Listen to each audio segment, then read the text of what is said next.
Hi everyone, I'm Josh. And I'm Anna. We're Geek on Review, and this is Dissecting the Dead, Predictions Edition for Season 5, Episode 14, titled Spend. We thought about it a little bit, and these are our predictions for the next episode, and at the end of this video we will give our top 5 most likely to die by the end of the season.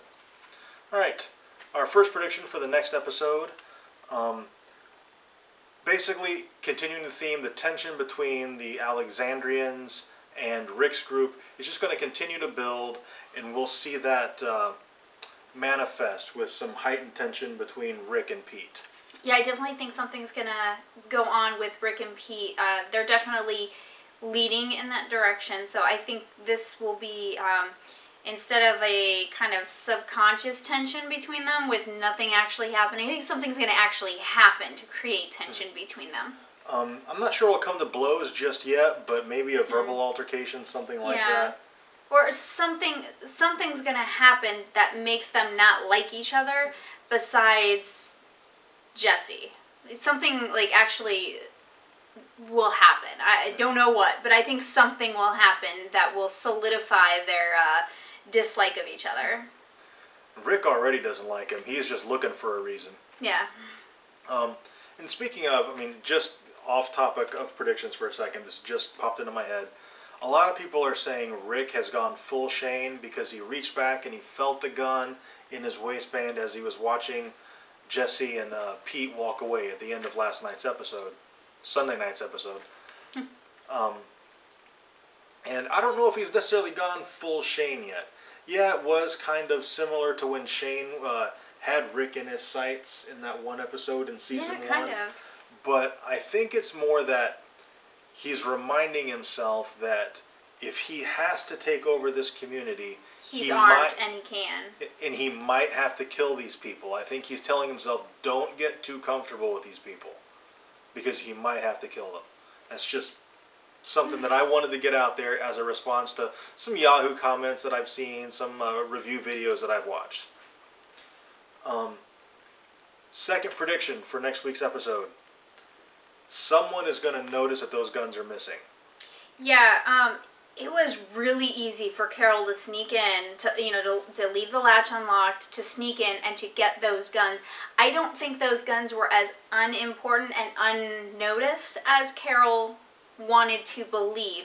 And just the kids seeing her, I mean, that was really a non-issue. She's basically put that to rest.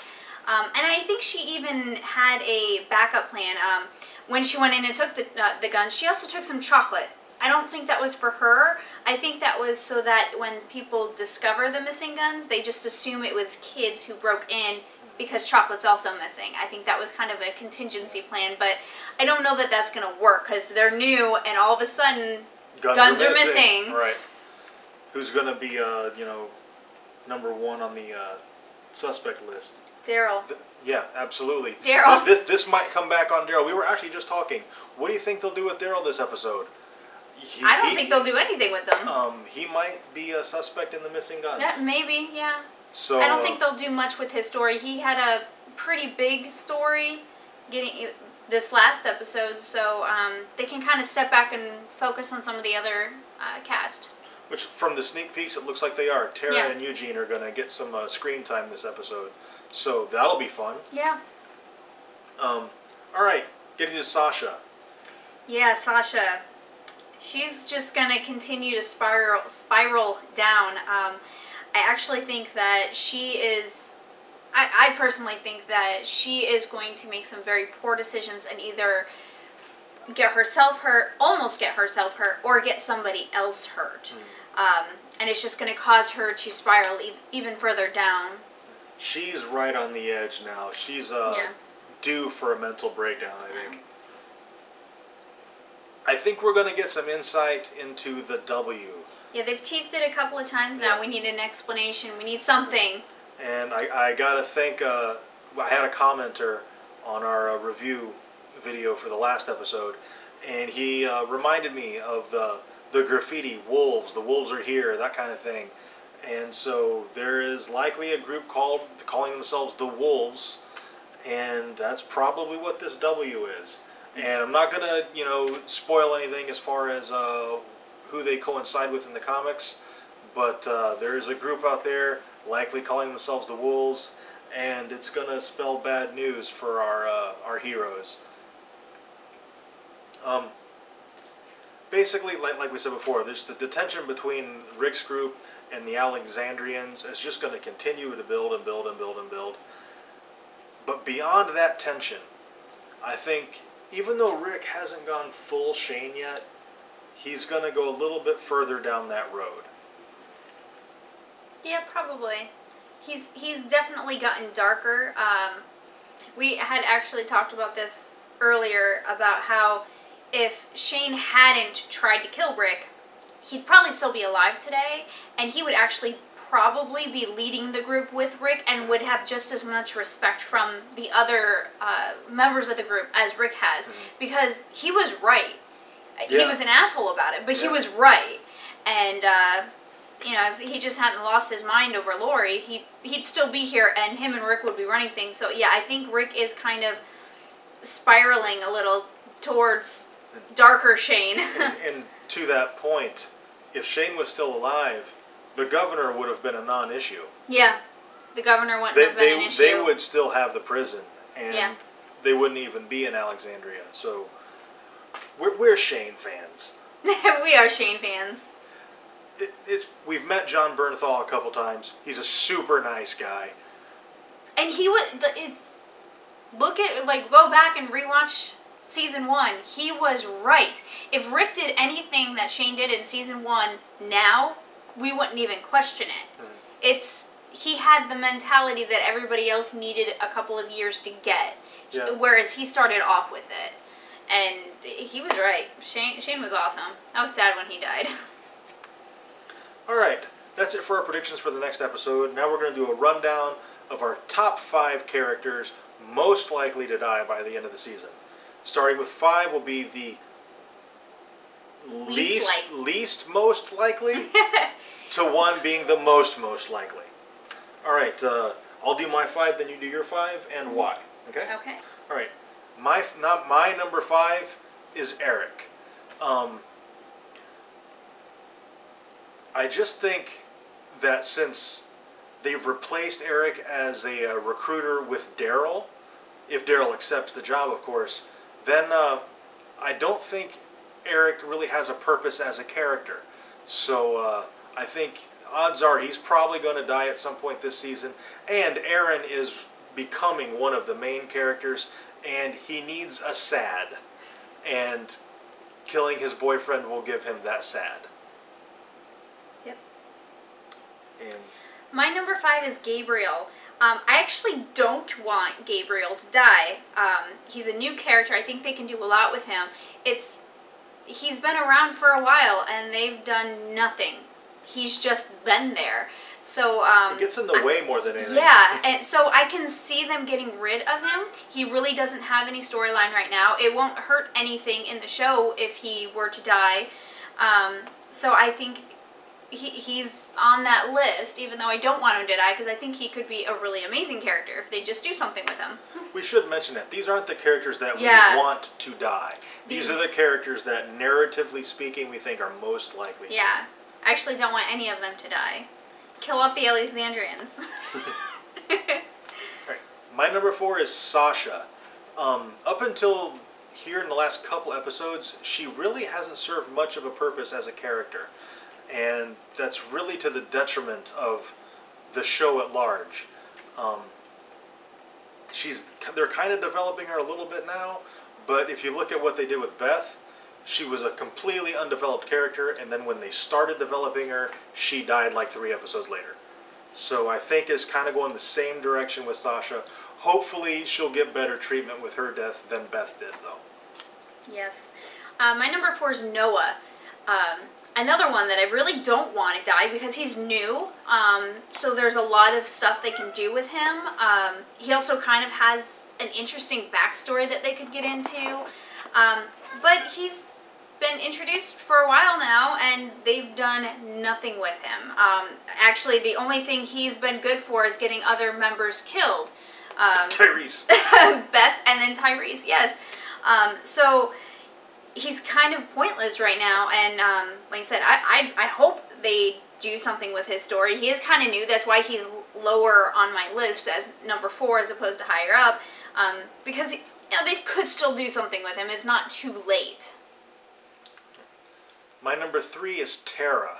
I really like Tara as a character, and I like Alana Masterson as an actor. I did get the chance to meet her at Walker Stalker Con Atlanta. You didn't, because you were in the Andy Lincoln line.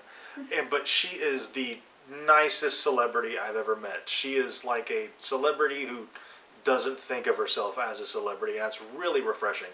I don't want to see Tara go, but I think she's probably going to. And the reason why is because she has served her narrative function. Narratively speaking, her job was to get Glenn back to Maggie. She's accomplished that.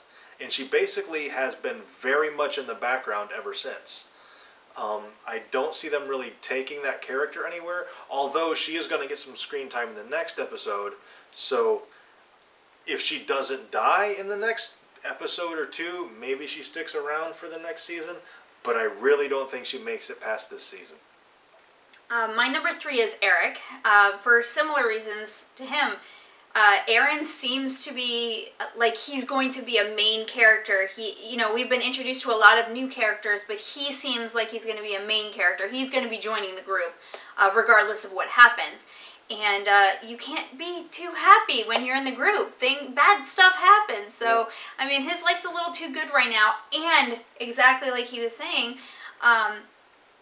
Aaron wants him out of the out of the recruiting part of it. So he's getting Daryl to come help him, and that just spells out that he's gonna die. You take him out of the dangerous situation, and of course he's gonna die. That's just how The Walking Dead works. You know how I would write it? I would write it that Aaron and Daryl were out on a run, and while they're gone, the wolves attack, and Eric gets killed while Aaron and Daryl are gone. So Aaron's idea of getting Eric out of harm's way backfires. Yeah. That's how I would write it. Like the first run, the first recruit run that Daryl and Aaron do. Yeah.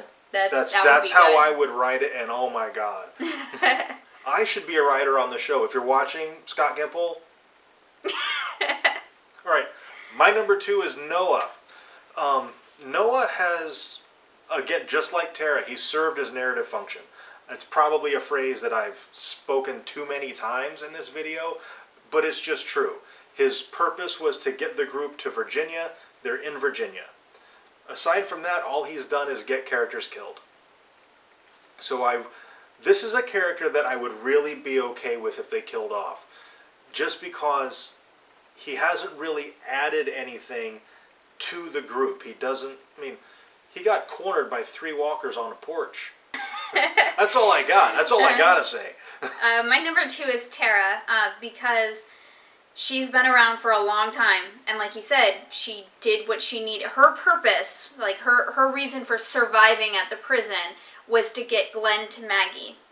And then they've kept her, but they haven't done anything. And it's almost to the point where it's too late for them to do anything. What has she been doing this whole time? She's been in the background, and if she suddenly becomes has a story or whatever, it's almost weird, because that's not her. She just kind of is there. If anything, if she gets moved to the foreground, it's a signifier that she's going to die. Yeah. And that's another character I like Tara. I don't, like I said before, I really don't want any of them to die. They should just all live happily ever after in the zombie apocalypse. Alright, my number 1, and we disagree. Yes, we very highly disagree. Very much disagree on this. My number 1 most likely to die character before the end of the season is Carol.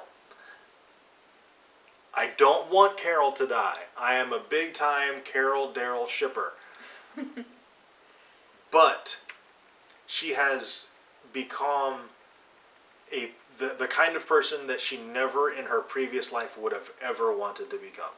She is ridiculously ruthless to a point to where she's almost forfeited her right to survive. The fact that she tormented this little boy and traumatized him to that point. Carol, from her previous life, even though she was a much weaker person, her values, her core values, would be totally antithesis to that. And I think that she's going to realize that. And this is how this is how I would write it. First of all, she's lost Sophia, she lost Mika and Lizzie, and then she just traumatized this little boy. I would write it that she dies as the wolves are attacking the Alexandria, but she's defending the children when she dies. Especially the little boy. Specifically the little boy, whose name escapes me right now. But I think it would be ironically poetic if she died defending the people, defending children, because she's lost so many of them. And my number one is Sasha, because she kind of hasn't done anything, and now all of a sudden she's doing something. And like he was saying with Beth, like when you have a character who's been in the background and then all of a sudden gets thrown into the foreground with this really amazing story, and like she's just psychologically and emotionally is getting all this material, and then they die. Also, I think that her breakdown is going to get her killed. And if she's not the one who dies, it's going to get somebody else killed, which could be any of the other ones on my list. But I think she's going to die. I don't know if... I don't know how they would write her back from this brink, and I don't know if Sasha would want to come back from this brink. I mean, in the last episode, she already tried to commit suicide by Walker. So I think it's kind of a hint that she's ready. She's kind of giving up. All right. Those are our predictions, and that's our list. We will see you soon, actually Wednesday, with a review of the next issue of the comic, which is issue 138 or 139. I'm not really sure. And in the comments below, you should tell us your top 5. Oh, yes, please do. Yes. And if you have any predictions, anything you think we are full of shit on, please let us know, comment, like, subscribe. We want to hear from you. We want to know your thoughts. Yes. Thanks.